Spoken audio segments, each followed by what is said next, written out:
Bonjour, aujourd'hui un nouveau numéro avec Lunel Eco où on va parler du corps humain et de tout ce qu'on a besoin ou tout ce qu'il faut faire gaffe en fait dans sa vie de travail grâce à Sophie qui va nous expliquer avec la méthode EPSI ce que ça peut apporter là où le corps nous alerte sur quelques signes.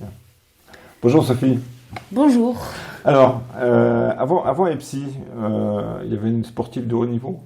Il y avait une sportive de haut niveau. Alors, juste pour quand même dire aux Lunellois, je suis lunéloise. Oui. Et j'ai grandi à Lunel. Et effectivement, après Lunel, j'ai été voir d'autres horizons vers le sport de haut niveau. Et en tant que sportive et entraîneur de haut niveau, que ce soit en volley ou en natation. Voilà. D'accord. Donc, quelque part, une vie de grande sportive. Oui, on peut dire ça. J'adore le mouvement. Voilà. Ouais. Le mouvement, bouger et le sport, c'est vraiment, ça fait partie de moi, de mon identité. Ce fut le cas pour moi aussi. Il y a un moment. Bon, aujourd'hui, je rentre le ventre. Vous avez vécu très tôt une culture de la performance. Qu'est-ce qu'on apprend dans ce monde ? La culture de la performance, je parle de ça parce qu'en fin de compte, mon père étant militaire, donc il fallait être fort, il fallait faire des efforts, il fallait être parfait. J'ai toutes les injonctions du système éducationnel, sois parfaite, fais un effort, fais plaisir, sois fort et fais vite. Tout ça. Tout ça d'un coup. Tout ça d'un coup fait que il fallait être performant. Même déjà tout petit, la devise, peut-être certains la connaissent ou pas, c'est marche ou crève pour les militaires. Oui, je connais. Donc voilà, c'est marche ou crève. Et j'ai grandi avec cette devise, j'en parle d'ailleurs un peu dans mon livre, dans la mesure où ça m'a construit peut-être, mais ça m'a beaucoup détruit ensuite en grandissant. Pourquoi ? Parce qu'en fin de compte, la culture de marche ou crève fait qu'on n'écoute pas son corps et on dit toujours dans l'excès parce qu'on veut toujours dépasser les limites, dépasser le seuil de douleur, dépasser le seuil de la performance parce que toujours plus. J'ai une anecdote, je me souviens, un des premiers crosses au collège de Lunel. J'ai cette image dans la tête parce qu'en fin de compte, c'est une image que j'ai mise sur mon site. Un des premiers crosses du collège où je finis 4e et mon père il me dit « Ouais, t'as pas dû courir correctement et tout, c'est une honte, 4e pour ma... » C'était à quel âge ça ? J'avais 12 ans, 12-13 ans. Ah oui. Et c'était hors de question qu'on perde, quoi. C'était... voilà. Et je me suis fait lyncher. Et toute ma vie, ça a été, si tu n'es pas forte à l'école, tu n'auras pas ça. Et toute ma vie, j'étais dans l'échec à l'école. Alors, j'ai eu mon bac, etc. Mais parce que j'ai on va dire, je suis dyslexique. Donc, du coup, pour apprendre, c'est un peu compliqué. TDAH, enfin bref. Et mes parents n'ont jamais tenu compte de ça. Et aujourd'hui, je suis dans la performance, mais plus la performance sportive, ça ne m'intéresse pas. Alors oui, je vais travailler avec des sportifs de haut niveau, de la biomécanique, etc. parce que c'est de l'optimisation de la performance et du mouvement. Mais ensuite, quand on parle de performance, aujourd'hui, je suis dans la performance humaine. Savoir utiliser son corps, savoir qu'est-ce qu'il faut manger, comment l'utiliser pour ne pas l'user. La prévention on va dire, de l'usure du corps. C'est ce qu'on dit, souvent, moi de ma carrière de non-sportif, c'est que dès qu'on arrête le sport, en fait, tout dégringole. Voilà. D'autant dire ça, que... Mais non, mais si, tout dégringole parce qu'en fin de compte, il faut savoir que le corps se construit jusqu'à l'âge de 25 ans, dans les grandes lignes, etc. Et à partir de 25 ans, il se dégrade, il se dégénère. Et il faut savoir qu'il se dégénère de 10% toutes les décennies. Oh putain, donc imaginez-vous, si on ne fait pas d'activité physique, dans quel état on se retrouve ne serait-ce qu'à 50 ans ? Dans la mesure où cette dégénérescence, elle est due à la sarcopénie parce que manque de muscles, etc. Mais en plus, entre 25 et 50, c'est là où on fait le plus d'apéro. Mais le problème, Oui, il est là. c'est- Et donc, du coup, pour alimenter nos cellules qui nous fournissent de l'énergie de l'ATP, alors je rentre dans les détails, mais quelque part, c'est juste parler d'énergie, c'est là où on bouffe le moins bien. Et une fois qu'on a eu la maladie à 50 balais, il va falloir que je fasse attention et que je vois comment je dois manger, si je dors bien, etc. Les apnées du sommeil, moi je connais plein d'hommes et de femmes qui sont déjà appareillés et ils ont entre 50 et 55 ans. Juste parce qu'ils sont en apnée du sommeil. Et qu'ils ont oublié de faire de l'activité physique et qu'ils ont oublié de prendre soin de leur santé, etc. Alors c'est alarmant peut-être, mais aujourd'hui, voir comment les générations mangent, malheureusement, il risque d'y avoir des problèmes. Sans compter les apéros. Je parle plus d'apéro maintenant. Donc vous avez vécu très tôt une culture de performance et vous êtes passé ensuite de sportive à entraîneur. Comment ça s'est passé? Quelle est la bascule et puis qu'est-ce qui La vous fascine, bascule, en en fin de compte, ça a été... déjà, j'ai été opérée du dos une première fois, j'avais 22 ans. Double oui. hernie discale. Donc, ma carrière de sportive volleyeuse s'est arrêtée net. J'ai gardé un pied dans le volley parce que j'étais arbitre de volleyball, la plus jeune arbitre de volley Languedoc-Roussillon à l'époque. Donc j'ai gardé un pied dans le volleyball, mais j'ai bifurqué vers la natation qui était aussi une de mes spécialités. Et à 25 ans, j'étais entraîneur et j'ai suivi mon mari à l'époque, vu qu'il faisait une thèse à Font-Romeu. Et du coup, je me suis retrouvée à être entraîneur et du club de Font-Romeu et du CNEA.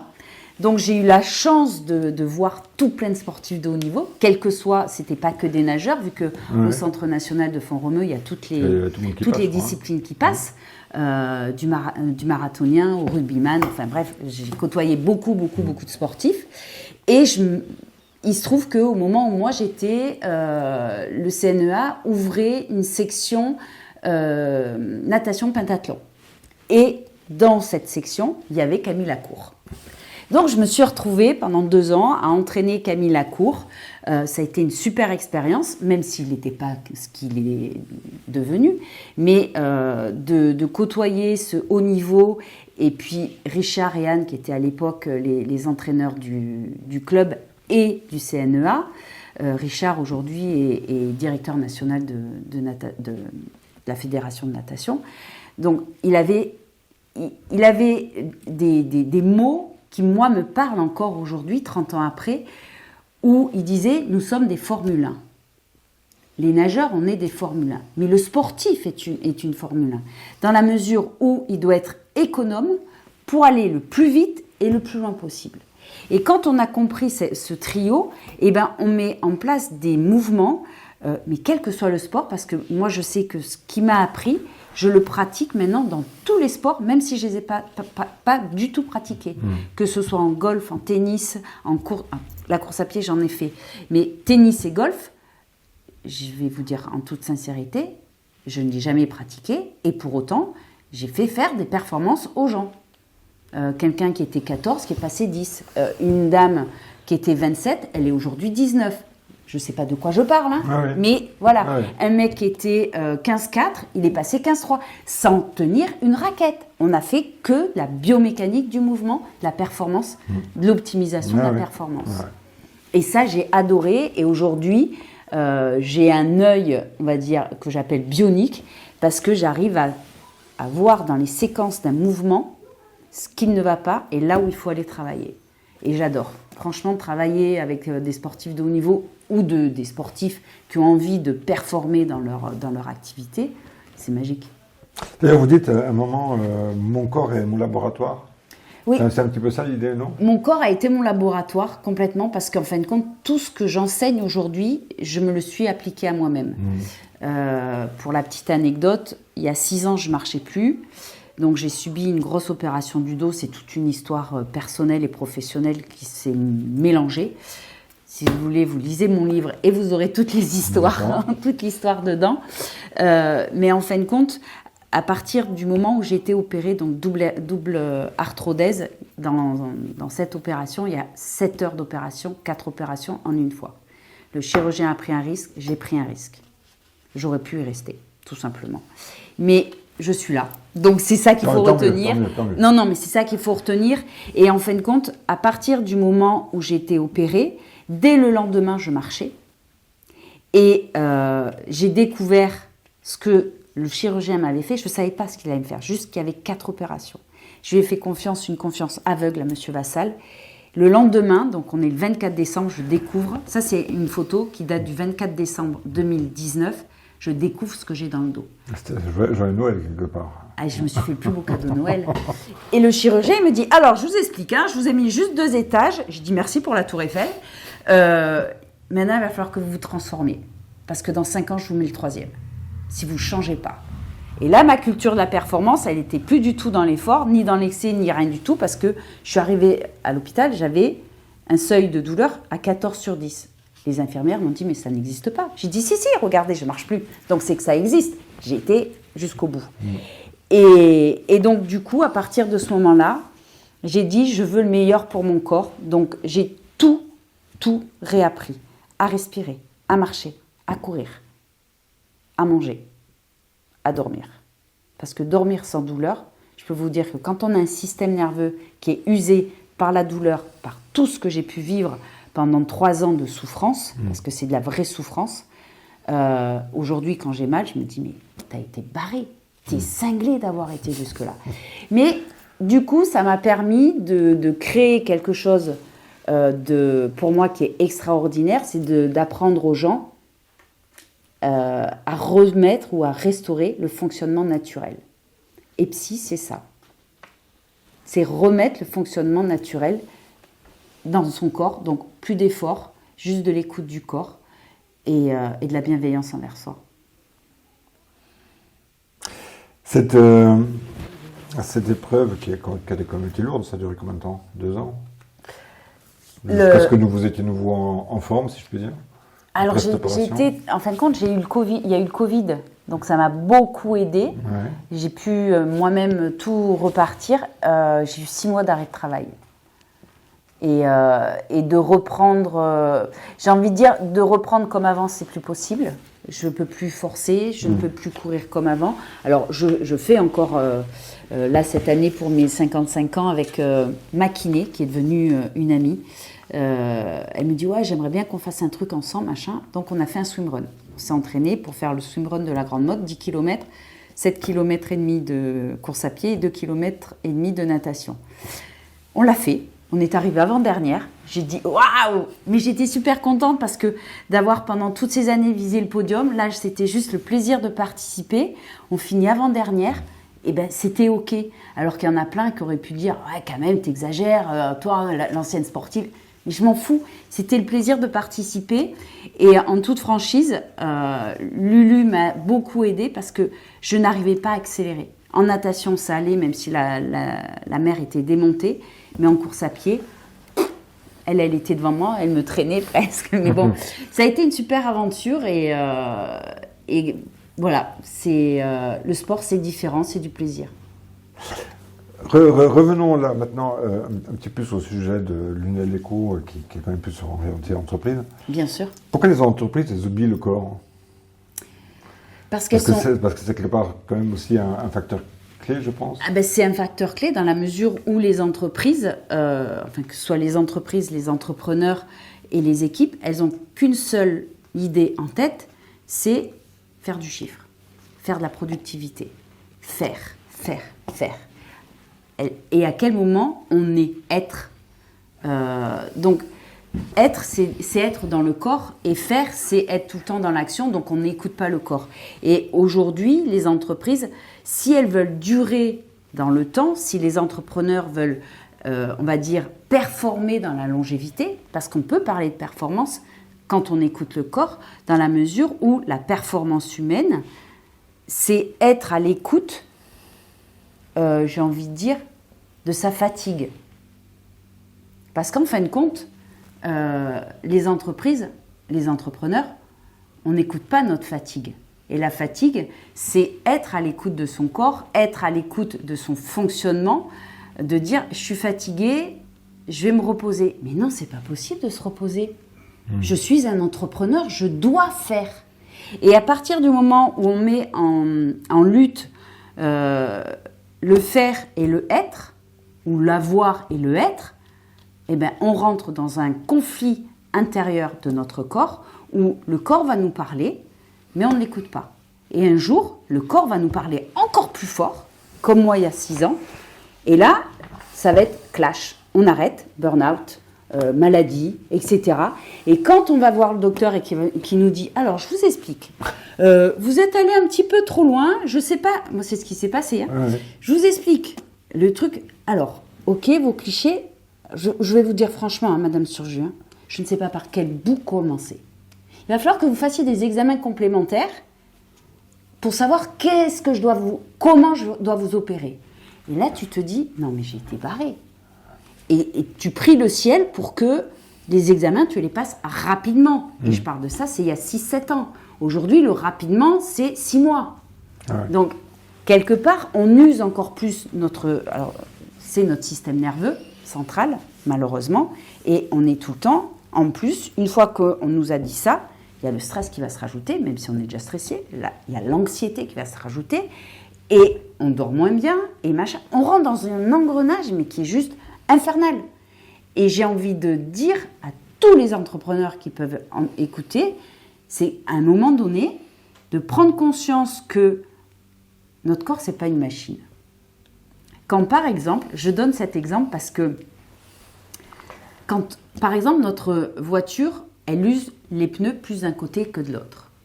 On va changer nos pneus. Qu'est-ce qu'on fait? On va faire un parallélisme. Sans doute, ouais. Hein? Quand on sent que de notre corps, il a plus mal d'un côté que de l'autre, qu'est-ce qu'on fait? Eh bien, on continue. Ouais. Voilà. Et on use un côté par rapport à l'autre. C'est la même chose, la voiture, on en prend soin, notre corps, on n'en prend pas soin. Parce que la voiture, c'est elle qui nous véhicule pour aller à notre travail. Et pour autant, notre corps, c'est lui qui nous permet de pouvoir travailler longtemps. Voilà, juste cette nuance-là. Et de performer quelque part. Et de performer, tout à fait. Dans la longévité, de tenir un certain équilibre. Qu'est-ce qui fait, qu'est-ce qui émerge de ça? Il y a les fatigues chroniques, les douleurs. Ben, C'est déjà, quoi qu'il faut faire gaffe? Alors, dans un premier temps, Ou le système qui alerte. Je ne sais pas. Le système alerte, le système nerveux alerte. Je vais juste faire un peu de bio, mais d'anatomie. Oui. Le système nerveux, il y a 2 systèmes. Le sympathique, celui qui est tout le temps en vigilance, et le parasympathique qui voudrait ralentir. Donc, pour trouver cet équilibre, c'est compliqué, parce qu'on n'écoute on n'écoute surtout pas le ralentisseur. Donc déjà, pour diminuer le sympathique, c'est la respiration. Donc à partir du moment où on sent que notre respiration, elle vient en haut, elle n'est plus dans le ventre. Et elle n'est plus dans le ventre depuis très longtemps certainement. Donc déjà, il faut redescendre dans le ventre pour apaiser le système et ne plus être en vigilance. Ça, c'est un premier point, c'est la respiration. C'est le plus important qui va réguler le système nerveux. Plus on va faire... il y a un exercice qui est très simple, c'est la cohérence cardiaque, pour rentrer en cohérence avec son système nerveux. Bref, c'est un exercice, vous allez sur YouTube, il y a plein de tutos là-dessus. Deuxième, c'est les tensions dans la nuque. Vu qu'on est comme ça, les épaules, elles vont être montées. Donc, deuxième tension, c'est la nuque. Et un jour, on fait « Oh punaise, j'ai du mal à tourner la tête ». Oh, mes lombaires. Alors, non, on n'y est pas encore. On n'y est pas encore. Mais en fin de compte, je viens aux lombaires. À partir du moment où on est en dysfonctionnement respiratoire, les lombaires, c'est elles qui prennent. Parce que ce qu'on a fait, on va dire, le corps fonctionne en synergie pour être debout. Des muscles vont faire ça pour tenir debout. Et la respiration, en fin de compte, à partir du moment où elle est en dysfonctionnement, la première synergie, elle est coupée. Donc, tout le reste du corps, on est déjà en compensation, que ce soit avec les lombaires ou avec d'autres muscles, pour tenir debout. Donc, il y a la respiration, il y a les tensions dans la nuque, il y a le dos, il y a des petits points de tension qu'on n'écoute pas. Ah, j'ai mal là, punaise, pourquoi? Ah ben t'as peut-être fait trop de souris ou quoi que ce soit. Ici, là, parce que à force, on veut tenir, et même le volant, on ne le tient plus, on le maintient bien serré. Et j'ai fait ça, mais en fin de compte, la première des choses à prendre conscience, c'est savoir si on a les dents serrées.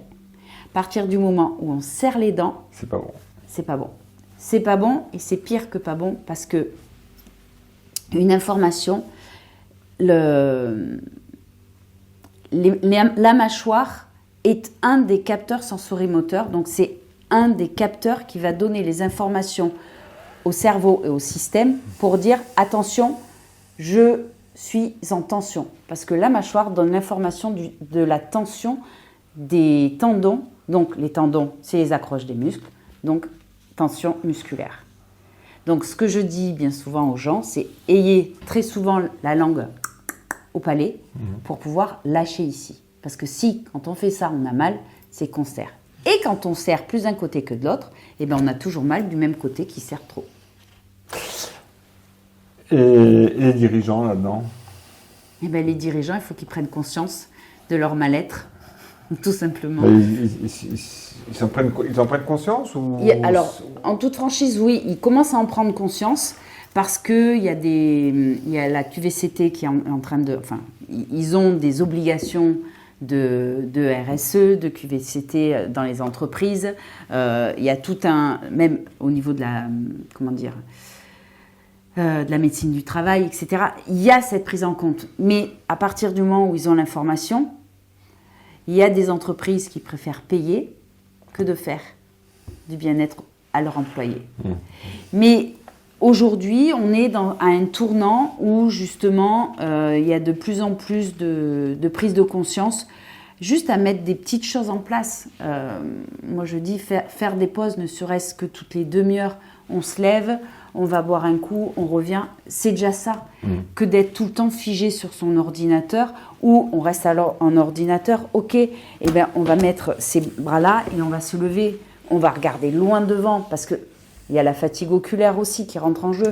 Donc, il y a des petites choses à mettre en place, et j'ai envie de dire, les choses acceptées et autorisées, parce que je sais que dans des entreprises, c'est pas accepté, de se lever pour aller boire ou d'avoir sa gourde à côté de soi. Dans des entreprises, c'est pas accepté. Et là, je dis, waouh, on est loin. Encore. Pardon ? Ça existe encore ? Ouais. Ouais. Moi, j'ai un chef d'entreprise. Quand il m'a dit ça, je lui ai dit, tu sais quoi, je vais te faire un mot, s'il le faut. Pas un chef d'entreprise, un salarié. Je lui ai dit, mais je te fais un mot. Parce qu'à un moment donné, c'est ta santé qui en pâtit quelque part. Parce que moi bon, j'étais beaucoup dans les circuits entrepreneuriaux sur Montpellier notamment. Et bon, le bien-être au travail, j'en entends quand même depuis longtemps, depuis 2013, 2014, dans ce saison-là, je crois. Même avant, mais d'une façon plus publique, si je puis dire. Ouais, mais c'est pas pour autant qu'il y a des choses qui sont mises en place. Donc ça rame encore à ce niveau-là, quoi. Ah non, mais en toute sincérité, il y a 5 ans de ça, 5 ou 6 ans. Au début que j'avais créé EPSI, j'ai bossé avec les compagnons du devoir à Bayargues pour faire le bien-être, machin, etc. Donc j'ai formé les formateurs. De là, je me suis retrouvée à Paris à faire des interventions au niveau du congrès national. À l'époque, c'était les couvreurs et après, j'ai fait avec les chaudronniers. Je devais faire une intervention de 1h30. Ça s'est cantonné à 15 minutes. Qu'est-ce que vous voulez dire en 15 minutes devant 300 personnes qui n'en ont rien à cirer, c'était à la fin, etc. Ils n'ont pas poursuivi. Ouais. Et les chaudronniers, derrière, j'ai formé les chaudronniers, ils n'ont pas poursuivi. Ils ont eu des notions, mais ce n'est pas avec les notions que l'on a qu'on peut perdurer et transmettre quelque chose. Je ne peux pas leur transmettre en un quart d'heure 30 ans d'expérience. Donc, voilà. Et ça m'a un peu déçue de me dire, ces gens-là, malheureusement, c'est eux qui en ont le plus besoin. Parce qu'ils sont dans la force en permanence, ils sont dans la performance, et c'est des gens qui performent dans leur artisanat. Parce que, pour moi, les compagnons du devoir, c'est l'excellence par excellence, quoi. Mais le truc, c'est de se dire qui ne prennent pas soin d'eux. Et moi, j'en connais beaucoup. À 35-40 ans, ils sont foutus. J'ai une amie qui est tailleur de pierre, Lucie Branco. Elle, quand je l'ai rencontrée, elle n'avait pas 40 ans. Elle a arrêté. Elle n'est plus tailleur de pierre. Parce qu'elle a le dos bousillé, etc., etc. Et pour autant, aujourd'hui, elle ne va pas faire plus de sport ou quoi que ce soit. Alors que je l'ai coachée pendant 2 ans à lui dire, une fois qu'elle a dû arrêter pour X raisons, voilà. Donc, c'est pas faire plus, c'est faire juste pour le corps. Et faire juste, c'est pas tous les... Alors oui, c'est tous les jours, mais c'est pas tous les jours pendant 1 heure. 1/4 d'heure suffit le matin ou le soir. Ne serait-ce que 5 minutes de respiration par jour, mais mon Dieu, votre corps, il va vous dire « Ça y est, j'ai de l'air, j'ai de l'air ». Mais les gens n'imaginent même pas que cette respiration soit la base de l'oxygénation et l'oxygénation de nos cellules. Venons justement à votre méthode EPSI. Oui. Elle repose sur quoi? Il y a 5 piliers, c'est ça? Oui, il y a 5 piliers et en fin de compte, c'est apprendre à remettre le naturel dans son corps. Le fonctionnement naturel, c'est-à-dire la respiration naturelle fondamentale de naissance. On est tous avec cette respiration, mais bien souvent, elle dysfonctionne dès qu'on rentre à l'école, parce qu'il faut faire vite, il y a toutes les injonctions qui font que. Donc, il y a la respiration à restaurer dans notre organisme. Moi-même, je l'ai restaurée suite à mon opération. Ensuite, il y a l'ancrage, la posture, la proprioception. Donc, la proprioception, c'est se mettre à l'écoute de son corps, que ce soit à l'intérieur, ses pieds, comment on est posé, etc. Et le respect de son corps. Le respect de son corps, c'est quoi? C'est se mettre à l'écoute de la douleur qui sera déclenchée ou pas. Ou se mettre à l'écoute des émotions. Face à quelqu'un, on a une réaction qui arrive et bien souvent, quand on ne respecte pas son corps, on a un petit serrage dans le ventre. Oh, pourquoi? Mais tout ça, c'est parce que dans notre éducation, ces 5 injonctions, elles peuvent nous tuer. Et je mesure mes mots en disant ça. Parce que moi, ces 5 injonctions, elles m'ont fait aller jusque-là. Pourquoi? Parce qu'en fin de compte, suivant notre éducation, on n'est pas tourné vers nous, on est tourné vers le regard de l'autre. Et en fonction de l'autre, on va agir nous-mêmes. Et à partir du moment où on se remet dans un fonctionnement naturel et qu'on se met à l'écoute de soi, eh bien, le regard des autres, on ne le regarde plus. Et du coup, on vient à respecter soi. Et c'est juste se donner de l'amour, tout simplement. Mais les 5 piliers, c'est ces 5-là qui vont vous permettre d'être, vous, dans votre cohérence et pas dans la cohérence du regard de l'autre. Et de ce fait, d'être dans sa cohérence, on va rentrer dans une performance humaine. Du coup, l'alimentation, le sommeil, tout va se réguler. Pourquoi? Parce qu'on sait juste, au lieu d'être tourné vers l'autre, on s'est tourné vers soi. Et juste en faisant quelques exercices de base, l'exercice que je donne bien souvent quand on est dans l'action, on est entrepreneur. Quand on est entrepreneur, on veut faire plaisir parce qu'on veut gagner de l'argent, d'accord? Donc, on va se plier en 2. Et regardez, la posture, déjà. Donc, bien souvent, je leur dis, reste ancré, reste droit, reste dans ta posture d'entrepreneur qui est toi, et tu verras que l'autre, son regard va changer, juste en ayant cette posture. Et après, si tu veux lui faire plaisir, tu peux lui faire plaisir, mais il faut d'abord que ça te fasse plaisir. Parce que faire plaisir à l'autre pour faire plaisir, pour gagner de l'argent, tu vas en perdre. Parce que derrière, il y a la maladie. J'extrapole, mais moi, mon opération, je le dis à qui veut l'entendre et je vais vous le dire, elle a coûté à la sécurité sociale et à moi plus de 70 000 €. Ça fait mal. Ça fait mal. En plus de la douleur. En plus de la douleur, qui est une souffrance. Donc, à un moment donné, on a un super système, mais si on pouvait l'économiser aussi, parce qu'on s'écouterait. C'est juste de l'écoute de soi. Quand on a mal, au lieu de rester « j'ai mal », va marcher. Va te mettre en mouvement, respire. Votre méthode pourrait Donc résorber, entre guillemets, la sécurité sociale? Bien sûr, mais c'est pas dans leur intérêt. Non, il y a trop de lobbying. Il faut savoir que, enfin là je vais peut-être me mettre des gens à dos, mais je m'en fiche. Ce week-end, j'ai fait un congrès sur la mitochondrie et ce qui a été génial, c'est qu'il y avait des docteurs, des professeurs, des chercheurs, des pharmaciens, machin. Personne a demandé à quiconque qu'est-ce que tu fais. Le but, enfin pas le but, d'entrée de séminaire, de congrès, la phrase a été « on met notre ego de côté ». Et on ne sait rien, on va apprendre des choses. Mais quand on part de ce postulat, eh ben, il n'y a pas de lobbying. C'est de l'écoute. Et j'ai rencontré des pharmaciens qui disaient « je ne suis plus pharmacien parce que j'en ai marre de donner de l'argent à du lobbying. Il suffirait qu'on mange local, qu'on mange bio ou pas bio, raisonné, peu importe, qu'on arrête d'acheter des trucs transformés, qu'on arrête d'acheter des gâteaux, qu'on arrête d'acheter des bonbons. Si on enlève ces trois-là, mais on va très bien. Mais oui, mais non. Mais le truc, il est là, c'est que la société entraîne un terrain inflammatoire.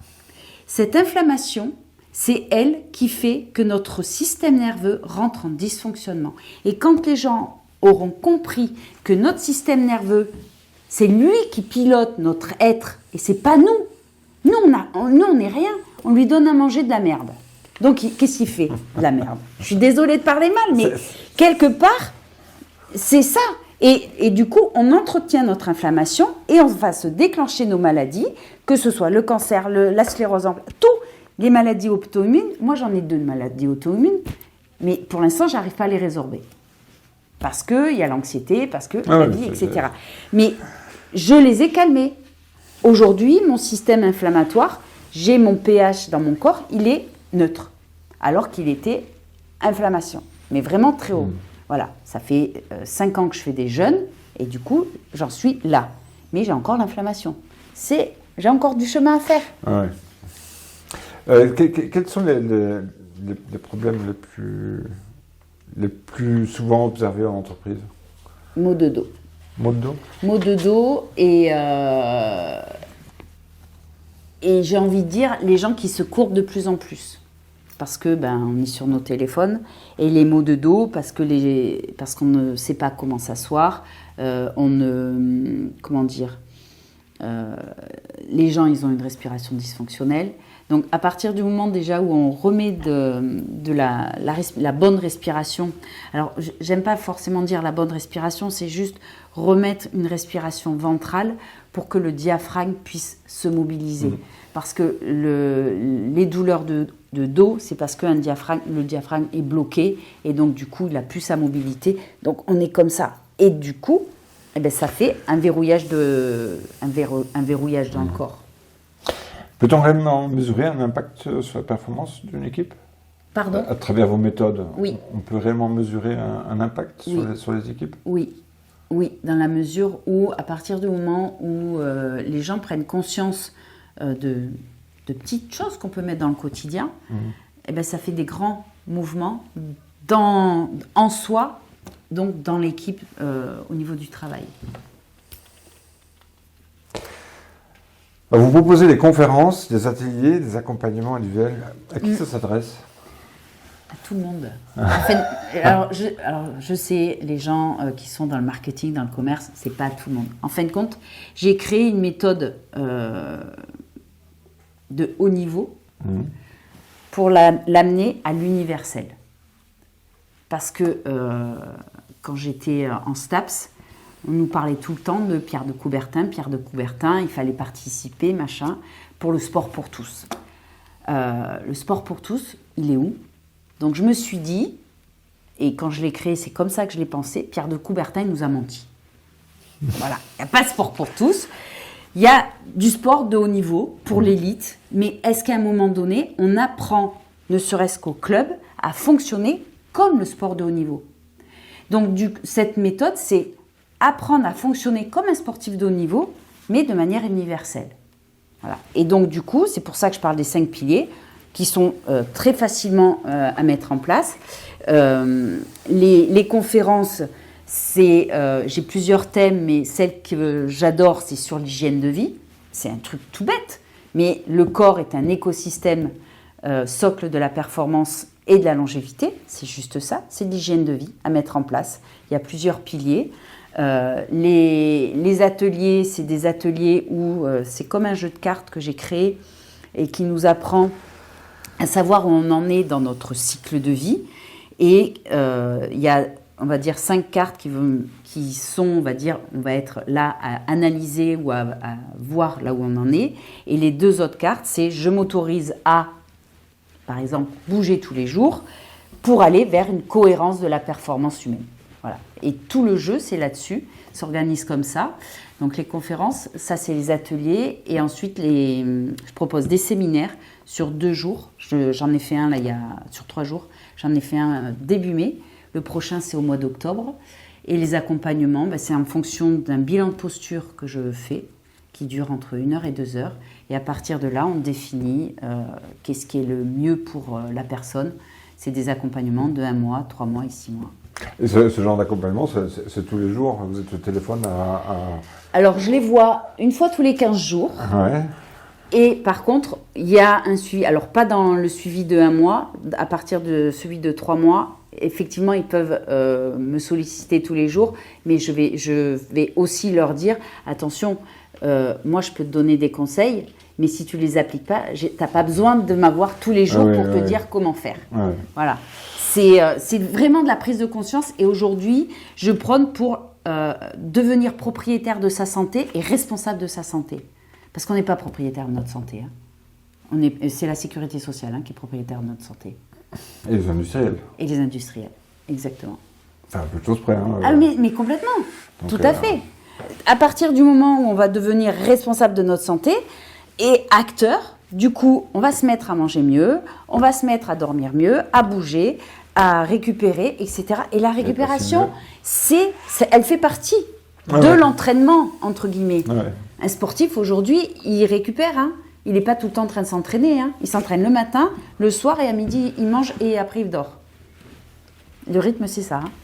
Et moi, à 60 ans, j'ai encore des chances de survivre Mais bien sûr. D'accord.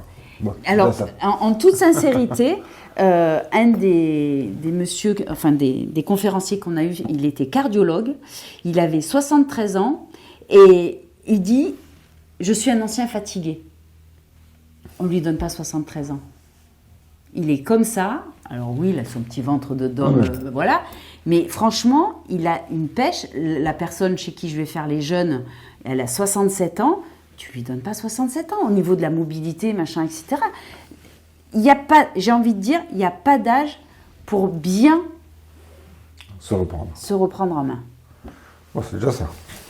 J'ai une chance de survie. Mais tout le monde, ça passe par l'alimentation. Respiration, alimentation. Voilà, les deux piliers de la réorganisation du système nerveux et de la restauration d'un bon système. Le mouvement, on va dire, il est actif, mais il n'est pas nécessaire. Ouais. Voilà, c'est juste, tu respires, tu manges bien, et tu verras comment tu vas mieux dormir. Alors j'ai encore une dernière question, après on va doucement s'arrêter parce que le temps passe. Une entreprise locale, comment elle peut intervenir là-dedans ou vous suivre dans votre démarche à vous? Déjà me suivre sur les réseaux sociaux éventuellement, mais le mieux d'une entreprise locale, elle m'appelle, on fait un atelier de sensibilisation, une conférence, et puis derrière on peut partir sur des accompagnements de groupe ou quoi que ce soit. Ouais. Mais ne serait-ce que faire un audit ou un bilan, on met le nom qu'on veut, sur l'ambiance, parce que c'est juste un environnement à évaluer. À partir de cet environnement, on arrive à déceler, lui, regarde sa posture, c'est normal, tu es tout le temps en train de lui crier dessus. Regarde, elle n'arrive pas à avancer, c'est normal, parce que voilà. Et à partir du moment où on arrive à identifier cet environnement, on ne peut que améliorer. Ouais. Pour moi, il n'y a pas de possibilité de faire marche arrière. À partir du moment où il y a un audit, une identification, on ne peut que améliorer les choses. Et ce genre de visite, ça dure longtemps? Non, on discute avec l'entrepreneur, ça prend entre 1 et 2 heures. Ou sinon, on fait carrément, enfin moi c'est ce que j'aime, c'est comme ça que j'aime travailler, on fait une conférence un atelier de sensibilisation et chacun va demander ce qu'il veut. D'accord. Parce que, par exemple, pour Pierre, ça va être la posture, pour Jacqueline, ça va être la nourriture, pour l'autre, ça va être le sommeil, et en fin de compte, tout se rejoint. Et de toute façon, c'est pas parce que lui, il a besoin de sommeil qu'il va pas avoir besoin de posture, parce que s'il manque de sommeil, de toute façon, sa posture, elle est pas bonne. Elle va être comme ça parce qu'il est fatigué et qu'il est toute la journée en train de faire ça. Mais voilà.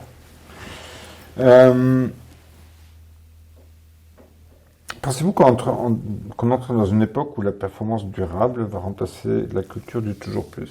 Oui. Comme j'ai dit... Définitivement? Oui. Parce que c'est pas faire plus qui va être important, c'est faire juste. Parce que de faire toujours plus, ça va nous mener dans un mur qui s'appelle le burn-out ou la maladie. Ouais. Voilà. Mais faire juste, le juste, c'est être à l'écoute de son système, son corps, etc. Et la douleur, comme j'aime à dire, la douleur ne fait ni partie du code de l'amour, ni du code du travail, ni du code du corps humain. La douleur, c'est un signal qui nous dit stop, regarde en arrière si c'était pas mieux, ou reviens un petit peu en arrière pour voir si tu peux avancer de manière différente et ne pas te prendre le mur. Parce que la douleur, c'est un signal du système nerveux, c'est tout. C'est une information que le cerveau donne au corps. Et un truc que j'ai appris il n'y a pas très longtemps, c'est que, par exemple, quand on est face à quelqu'un en amour et qu'on a les papillons dans le ventre, Oui, allez-y. D'accord? En fin de compte, ce n'est pas quelque chose que notre système est bien, ça veut dire qu'il est en danger. L'amour, c'est dangereux? Non, c'est pas ça. C'est que les papillons dans le ventre, notre système nerveux nous envoie une information. Attention, la personne qui est en face, elle t'envoie des papillons, mais c'est pas ça qui te convient pour ton système nerveux. C'est attention, danger. Et bien souvent, c'est cette histoire-là, c'est quand une femme ou un homme attire quelqu'un qui va la manipuler, parce que la personne qui a les papillons dans le ventre, c'est une personne faible ou vulnérable, comme on veut. Et la personne qui est en face, c'est quelqu'un de fort, et elle nous met les papillons dans le ventre parce qu'elle nous dit qu'on est beau, qu'on machin, nanana, et en fin de compte, elle nous rabaisse. La vilaine. Non, mais Quand quand j'ai compris ça, j'ai dit « Oh, mon Dieu, je comprends les manipulateurs maintenant. » Ouais. C'est des informations qu'on reçoit ou pas. Si vous aviez un panneau géant de disponible en plein centre de Lunel, quel message vous afficheriez? Quel message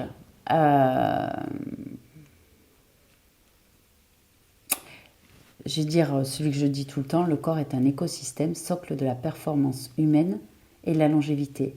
Il suffit de faire juste et non plus. Le plus ne nous amène pas là où il faut. Bon, Sophie, on va s'arrêter là. Merci beaucoup. Merci à toi. C'était passionnant à écouter et à comprendre, enfin, essayer de comprendre votre démarche. Merci. À très bientôt. À très bientôt. Et puis je dis aux spectateurs de Nuit à l'écho, suivez Sophie et regardez son livre Sophie Surjus, à la lumière à travers moi. Je crois qu'on le trouve sur les réseaux sociaux, je crois. Il est sur Amazon. Et sur Amazon. Et peut-être bientôt chez Delphine. Et à la librairie AB, Elle l'a. Elle l'a? Oui, elle l'a, mais juste un exemplaire et on doit faire quelque chose bientôt. Sophie Surjus, merci beaucoup. Merci beaucoup. Allez, au revoir, bonne journée.